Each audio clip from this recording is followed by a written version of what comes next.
Coming out of high school, RJ Barrett was really the consensus top player in the country after dominating at Montverde Academy and really being one of the best high school players of the last decade.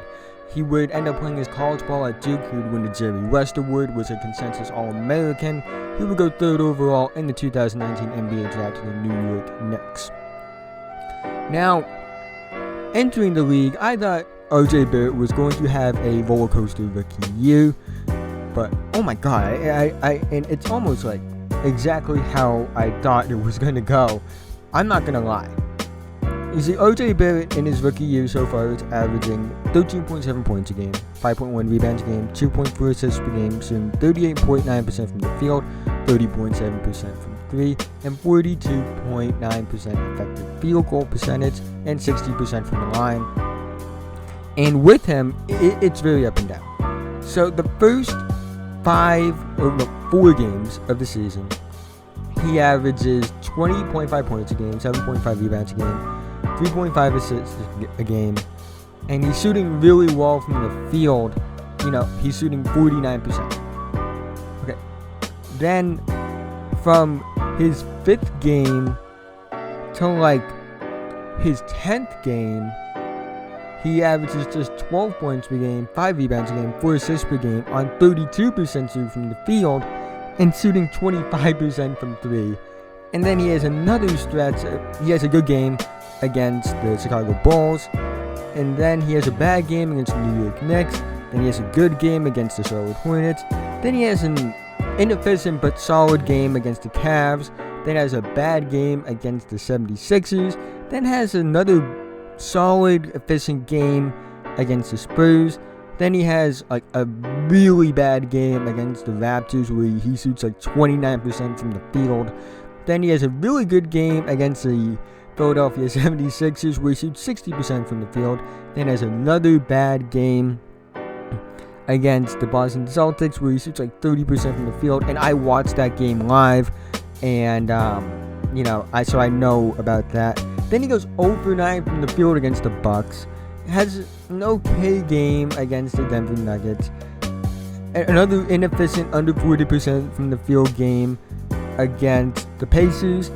Again, shoots 1 for 9 from the field against the Portland Trail Blazers. Then has a really good game, has 22 points, has 10 rebounds, shoots 50% from the field, 60% from 3, hits 75% of his free throws, has 22 points.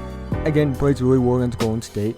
Plays horribly against the Kings and shoots 28% from the field and only has 8 points. And goes 0 for 5 from 3. Has another bad game against Denver. Then has a really good game in a blowout win against the Hawks where he had 27 points, shot 76.9% from the field, 66.7% from 3, hit 5 of 8 from the line, which actually isn't that good, but overall had a really good game. Then scores his 2 points on 1 for 10 shooting the next game against Miami. Then the game after that, he has 17 points, not efficient, but a solid game. Then the next game against Washington, he plays really well, has 18 points, shoots 53% from the field, 50% from 3, and again, solid game. Again, against Brooklyn, he goes 2 for 10 from the field. Then he shoots under 40% again against Washington. Then shoots 25% from the field against the Portland Trail Blazers. Then has another 30% shooting game against the Suns. Then against the Clippers of all teams, he has 24 points.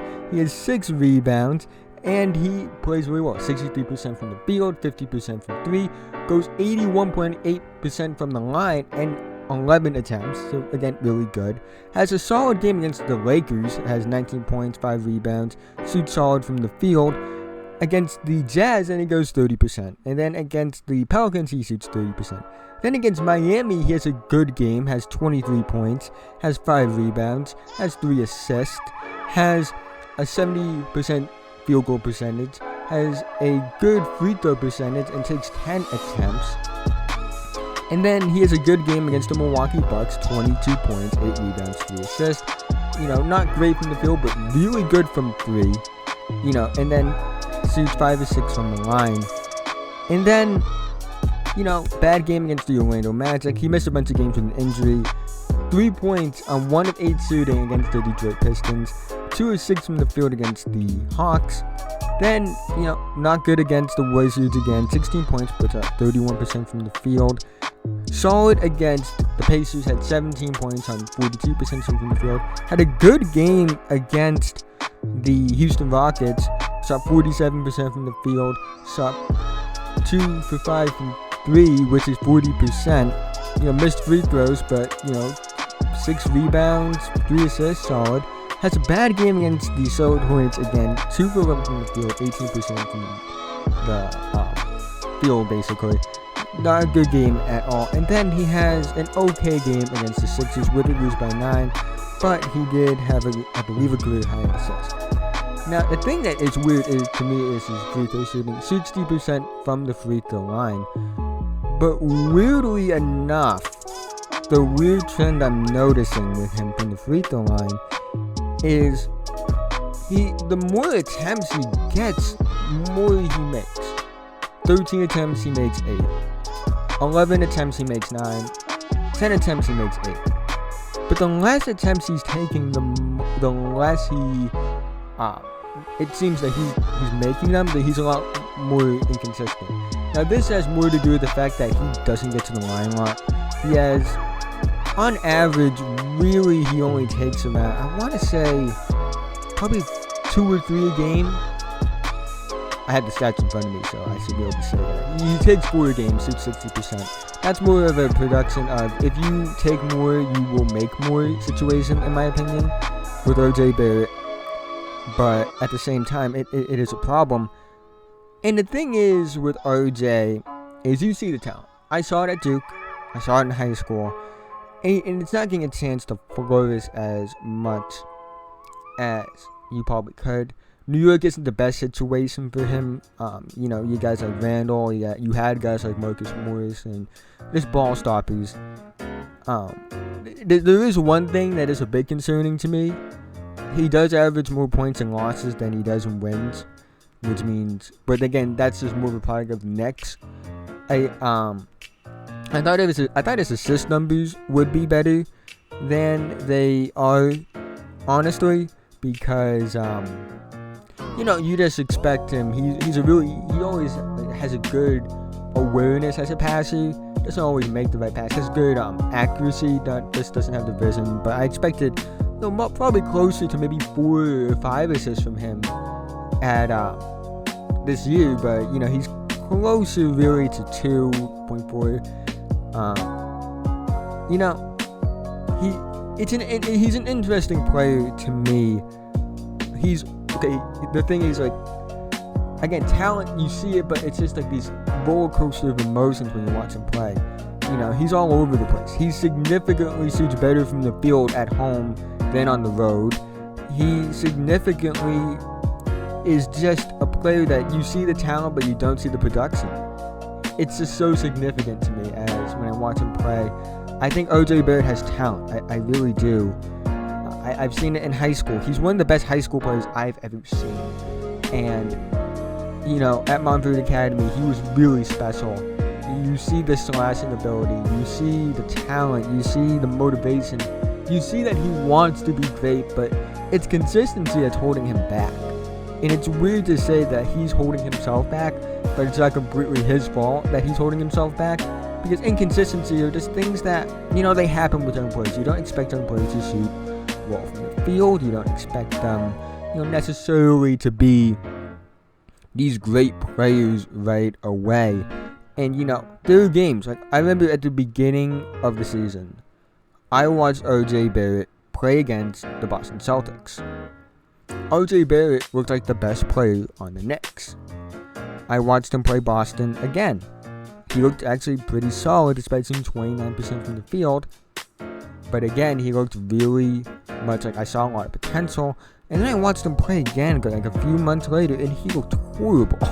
So, and that's just like this over stats here, because statistically he was better in the third game I watched him play than he was in the second game. But it just doesn't look amazing. Part of that is, though, at least the games I've watched him play, he basically gets set out of the offense.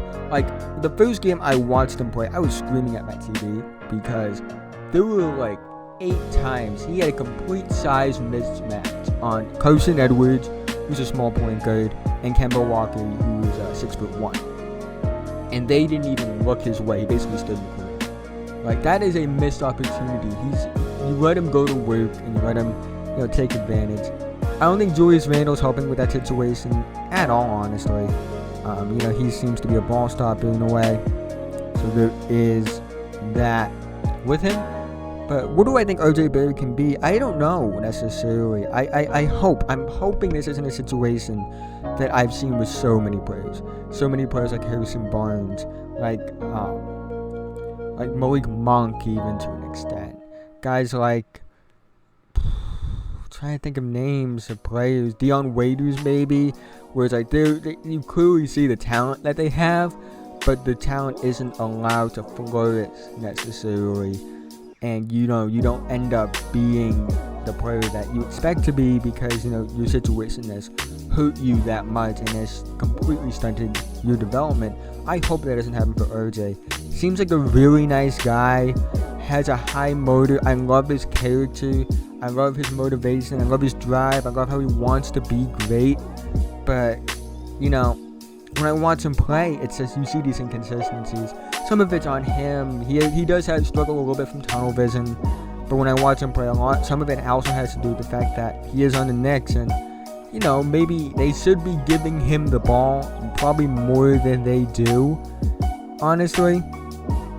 He has a 23.5% usage rating. I'm going to see what that is compared to the rest of the team. Advanced stats aren't everything, but they can be a telling sign if used in the right context. So he has the 3rd highest usage rating on the team. Marcus Morris, he's gone now, had the 4th, was ahead of him, and so was Julius Randle. But I think, I just think that, he needs to be involved more personally. I could be very wrong. I don't watch enough Knicks games. I only watch the Knicks when they're on national TV or when they play the Celtics. But with RJ Barrett, again, I think he's talented. I really do think he's talented. The stats don't show it though. The stats do not show, in my opinion, really how talented he is at all. The 13.7 points a game, 5.1 rebounds a game, 2.4 assists per game don't really show how talented he is. His below 40% shooting from the field doesn't really tell how talented he is and how talented and how much potential he really has as a player. And I think, again, he has a lot of upside. I think he can be great. But, again, like I said about Cam Reddish, like I said, actually really about Cam Reddish, Brandon Ingram, Jaylen Brown, look at guys like Paul George, look at guys like Gordon Hayward. You look at guys like even Kyle Lowry and Chauncey Billups. They didn't have the greatest start to their careers, but eventually they started to pick it up. I think RJ Barrett, that could happen for him. Now, the thing is, I don't think he is a franchise-level player, but I do think he has star potential to be close to a franchise-level player. I view him as a player, like, as far as ceiling goes, I think I view him like in the same vein as a Paul George or Jimmy Butler or guys like that. Gordon Hayward when he was in Utah. You look at, I'm trying to think of names. It's kind of hard. Danny Granger is another name that comes to mind. Guys who were good enough to be the best player on a solid playoff team, but they're not good enough to be the best player on a contender.